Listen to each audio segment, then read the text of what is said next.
So, start off with obviously Theresa May, our new Prime Minister. Yes, we've got a female Prime Minister, and that's really good to see. We've got another female leader of a major party joining Natalie Bennett, Nicola Sturgeon. So many female leaders now in politics, that's really key. But that doesn't mean inherently it's a progressive government, not at all. We've already seen, for example, the scrapping of the Department for Climate Change, and that for me is a massive issue, obviously as a Green member. I worry that obviously we now have a Prime Minister who wasn't elected as Prime Minister, and that is a definite worry. I think that people should have a ability to vote on the new Prime Minister. Yet not even Conservative members had that choice, because obviously Miss Leadsom dropped out. So obviously we've got Jeremy Hunt, who's the Health Secretary, and all the negatives that brings to the NHS especially. We now see that he's continuing his plan to force a contract onto junior doctors, which is heavily unfair, and I fear that this will cause a decline in junior doctors right when we could deal with it.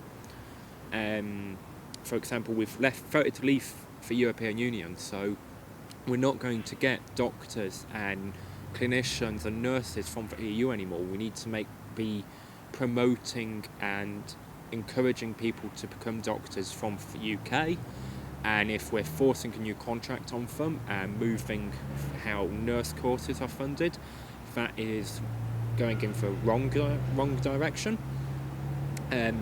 Moving on to Labour and Jeremy Corbyn, what Jeremy has brought to the Labour Party and brought into politics in general is really positive, and for the most part, I think that I would like him to continue as Labour leader, but it's not my party, so it's not my election.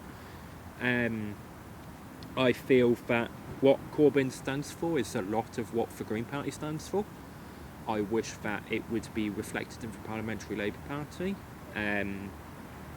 But ultimately, I think that if Corbyn remains Labour leader, this will be positive, as it means that we can continue to push for progressive issues and will be pushing alongside Labour.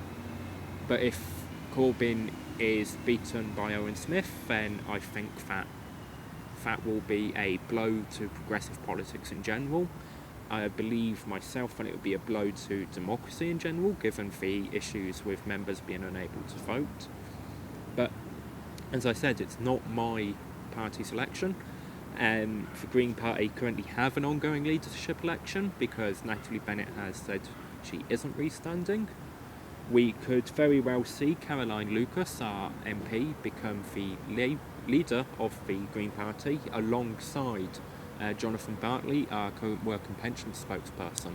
So that would be a job share, which would be historic in British politics.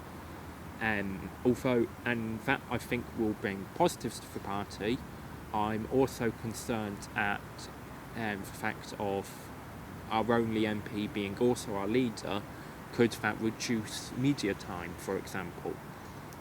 It also have a effect on the deputy leadership election, which we have ongoing, as our leadership is always consisting of 3 people.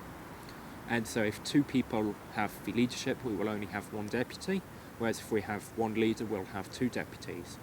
So although I think that Caroline and John could make good leadership team, I'm backing reopen nominations in the leadership election, because I would like to see both of our deputy leaders, Amelia Womack and Shara Ali, to continue their positive work they've been doing both in the party and in politics in general.